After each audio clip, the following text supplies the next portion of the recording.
అండి, అందరూ బాగున్నారా? మేము బాగున్నాం. మీరు ఇంకా బాగుండాలని కోరుకుంటున్నాం. అశ్విని కింకార ఛానల్కి స్వాగతం అండి. మీ అందరికీ నమస్కారం అండి. ఇవాళ ఫుల్ బిజీ. కానీ ఇంత బిజీలో ఒకటి అనేది మిస్సింగ్ అయిందండి. ఆ మిస్సింగ్ అనేది నేను లాస్ట్లో చెబుతాను. ఇదిగోండి, మనకి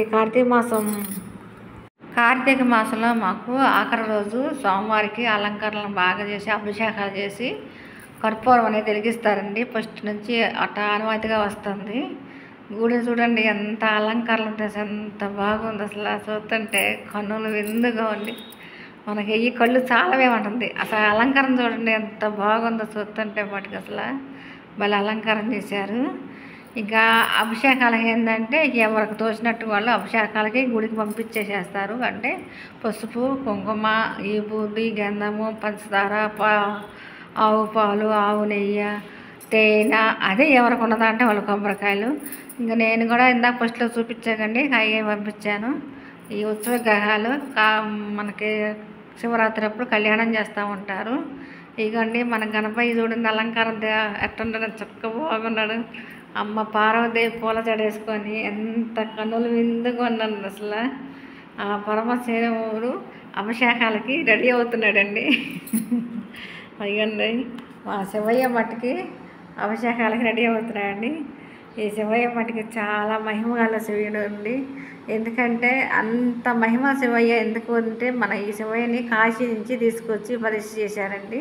కాశీలో శివలింగం తీసుకొచ్చి ప్రతిష్ఠ చేశారండి. అందుకే ఇదిగోండి కాశీ విశ్వేశ్వర అన్నపూర్ణ సమేతైన స్వామి అన్నీ స్వామి మట్టికి చాలా మహిమగల స్వామి అండి. మా ఊర్లో ఒకప్పుడు చాలా పల్లెటూరు ఉంది. అసలు నీళ్ళు కూడా లేక జనం అల్లాడిపోతూ ఉన్నారు ఉండేవాళ్ళు.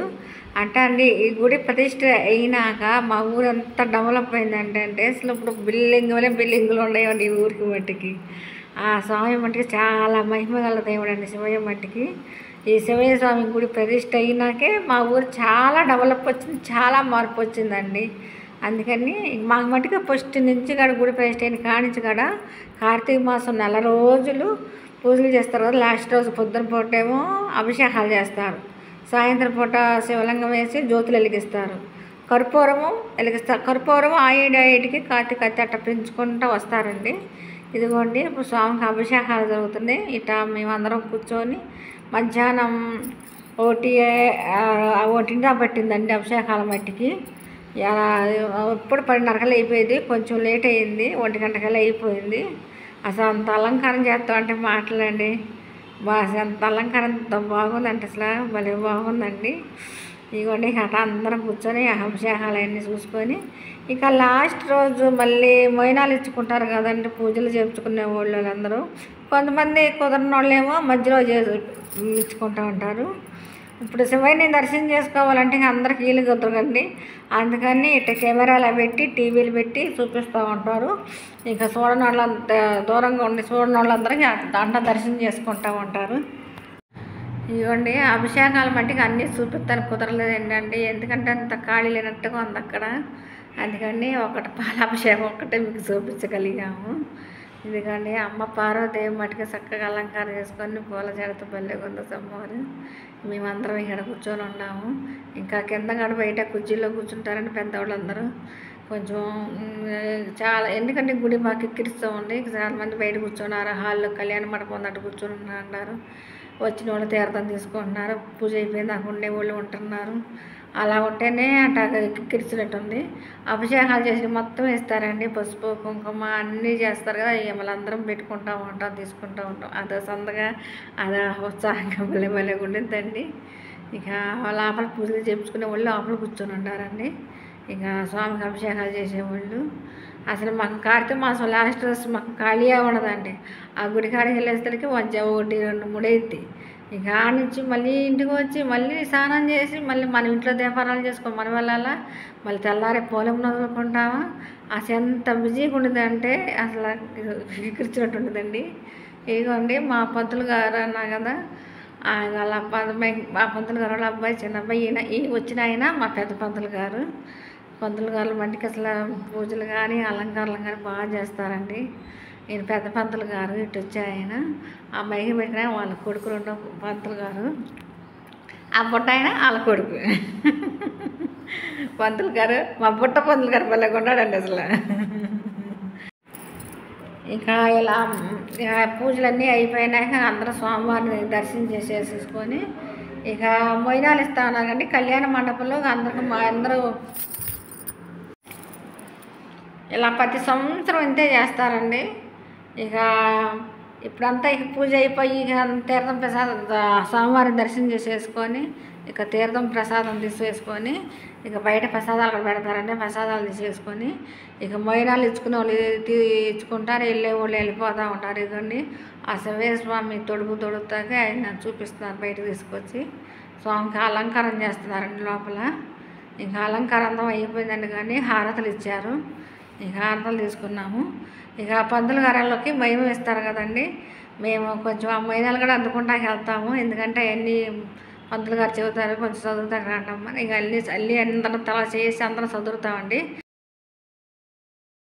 భోజనం పెడతారండి ఆట మాకు. అవన్నీ చదివేసి వచ్చినాక అమ్మ మా ఇంటికి వచ్చి భోజనం చేసి వెళ్ళండి అమ్మ అని చెబుతారు. మాకు ఎంత అదృష్టం అంటే చెప్పలేమండి. మనకు పంతులు గారు భోజనం దొరుకుతుంటే చాలా అరుదు తక్కువ అండి. మేము ఏ జన్మలో పుణ్యం చేసుకున్నామో తెలియదు కానీ వాళ్ళ భోజనం ప్రతి సంవత్సరం ఒక్క రోజున తినే అదృష్టం అనేది మాకు వచ్చింది. నేను చాలా సంతోషపడతానండి. ఎందుకంటే మనకందరికి దొరకదండి అట్లాంటి అదృష్టం. ఎందుకంటే ఎంతో కొంతమందికి ఆ భగవంతుడు నాకు ఈ రూపంలో ఇచ్చాడా అనే ఆనందం అనేది నాకు మట్టికి ఉండిద్దండి. ఎందుకంటే పంతులు గారంటే తినే అంత మాత్రఫలం కాదు కండి మనం. వాళ్ళు మట్టికి రానమ్మ అంటారు, అన్నీ చదువుతాం కదండి. ఇదిగోండి ఇలా మొయినాలు ఇస్తారు. అందరికీ అవన్నీ మనం గబగబా వండుకొని చేయాలి. ఈయన మా పెద్ద పంతులు గారు మామగారు వాళ్ళ అత్తగారు. చూడండి అసలు వాళ్ళని చూస్తుంటే ఒక తల్లి ఒక దేవతనే దేవుని చూసినట్టుగా పెద్దవాళ్ళు కదండి. వాళ్ళ కాడ నా ఆశీర్వాదం తీసుకుంటే మనకు చాలా మంచిదండి. ఇలా అందరూ వచ్చి ఇస్తామంటారు. చెప్పాకండి కొంతమంది కుదరనోళ్ళు మధ్యలో ఇచ్చుకుంటారు. చాలా వరకు లాస్ట్ రోజు ఇచ్చుకుంటారండి. ఇక అల్ల ఫుల్గా బిజీగా ఉంటాక మేము మట్టికి అసలు ఖాళీయే ఉండదండి. అక్కడికి వెళ్ళి ఇక అవన్నీ చదివేసేసి పంతులు గారు భోజనం చేసి వెళ్ళమని చెబుతారు పంతులు గారు. ఇక భోజనం తినేసి వచ్చి మళ్ళీ ఇంటికి వచ్చి మన ఇంట్లో పనులు చూసుకోవాలి. మళ్ళీ సాయంత్రం 6కి 6:30కి మళ్ళీ కర్పూరం జ్యోతులు వెలిగిస్తారండి. ఇదిగోండి ఇక మళ్ళీ ఇప్పుడు ఈ పంతులు గారు వాళ్ళందరికీ ఆ గుడి ప్రెసిడెంట్గా ఉండేవాళ్ళు బట్టలు పెడతారండి. కానీ అందరం ఇలా సరదాగా కలుసుకొని ఇలా అన్నీ చేసుకుంటూ ఉంటే చాలా సంతోషం హ్యాపీగా ఉండిద్దండి. అసలు ఇదో పండగ ఆధారంలో ఉందండి మాకు మట్టికి. ప్రతి మాసం కార్తీక మాసం వెళ్ళి లాస్ట్ రోజు మనకు ఒక పండగలాగా ఉండద్దండి. ఎందుకంటే పని మీద మనకు ఒక్క నెల గుడికి వెళ్ళి రావాలి, మళ్ళీ ఇంటికి వచ్చి ఇంట్లో పూజ చేసుకుని వెళ్ళాలి, మళ్ళీ గుడికి వెళ్ళాలని ఇక్కడ పరిగెత్తాం, మళ్ళీ వచ్చి మళ్ళీ రేపు పాలమ్మ కోదుకుంటా మళ్ళీ అన్నీ సిద్ధం చేసుకోవాలి. చాలా బిజీగా ఉండిద్దండి. కానీ మనం 4 రోజులు చేసుకున్నాం, ఫలితం ఉన్నాను కదా. అందుకని ఇవన్నీ చెప్పాగా గుడి ప్రెసిడెంట్ గారు బట్టలు పెడతారండి పంతులు గారు వాళ్ళందరికీ. మా దంపతులు ఇద్దరికి వాళ్ళు ఎంతమంది పంతులు గారు ఉంటే అందరికి బట్టలు పెట్టేసేస్తారండి లాస్ట్ రోజు మట్టికి. ఇక బట్టలు పెట్టేశారు వాళ్ళు. ఇగోండి శివయ్య స్వామి జ్యోతి వెలిగిస్తారని చెప్పాక శిలవనంగా వేసి ఆ వెంకటేశ్వర స్వామి నామాలను పెట్టి ఇట్లా మధ్యాహ్నం పూట ఇక మళ్ళీ సిద్ధం చేస్తారు. సాయంత్రం వెలిగిస్తారండి. ఆ టైం మళ్ళీ కర్పూరానికి అసలు ఆ కర్పూరం జ్యోతి మనకు అయ్యప్ప స్వామి జ్యోతి చూస్తుంటే అంత దూరం వెళ్ళి చూస్తామో లేదో తెలియదు కానీ ఇక్కడ శివయ్య స్వామి దర్శనం పడి చేసుకుంటాము. ఇదిగోండి మేము కూడా వెళ్ళాక ఆ శివయ్య స్వామి అనుగ్రహం దయ వల్ల నాకు కూడా ఓ జ్యోతి దొరికిందండి, వెలిగించాను నేను కూడా. ఇక అది 1,00,000 ఒత్తులు గుడి ప్రెసిడెంట్ గారు వెలిగిస్తారు. అంటే పూజ చేసిన దంపతులందరూ కలిసి అది పట్టుకొని వెలిగిస్తారండి. ఇక తహిమా జనం తెలుసు కానీ మన ఆడవాళ్ళమే ఇక ఎగబడి వెలిగిస్తాము ఉంటారు. ఇక అమ్మో అసలు ఎంత కిక్కిసిపోయిందంటే స్వామి సూపర్ అడ్డగా ఉంది అసలు. ఇక నేమంటే ఒకటి వెలిగించేసి పక్కకు వచ్చేసేసాను. ఇక అట్ట అందులో కనీసం ప్రదర్శన చేస్తానుగా లేదండి. నేనేం చేశానంటే ఇక ఈ జనాలు ఏడ దిగుతాను లోపలికి వెళ్ళి శివయ్య దగ్గర ఖాళీగా ఉండి స్వామిని దర్శనం చేసుకోవచ్చని నేను లోపలికి వెళ్ళి దర్శనం చేసుకున్నానండి శివయ్య స్వామిని. ఈ శివయ్య దర్శనం చేసుకున్నాక మళ్ళీ కర్పూరం పెట్టారని బయటకు వస్తానుగా లేదు, అసలు ఖాళీయే లేదు అసలు. మీకు విషయం తెలుసండి, మా అమ్మాయి నేను మా అబ్బాయి మా ఆయన అందరూ ఉన్నాం కానీ ఎవరి దారిలో వాళ్ళు ఉండవు, ఒకరికి సంబంధం లేదు, ఎందుకంటే అసలు ఖాళీ లేదు కాబట్టి.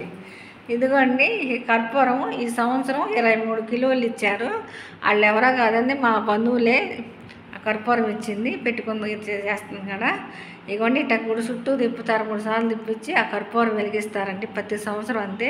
శివలింగ పొద్దున పూట అభిషేకాలు, సాయంత్రం పూట శివలింగ జ్యోతి వెలిగించినాక కర్పూరం జ్యోతి వెలిగిస్తారండి.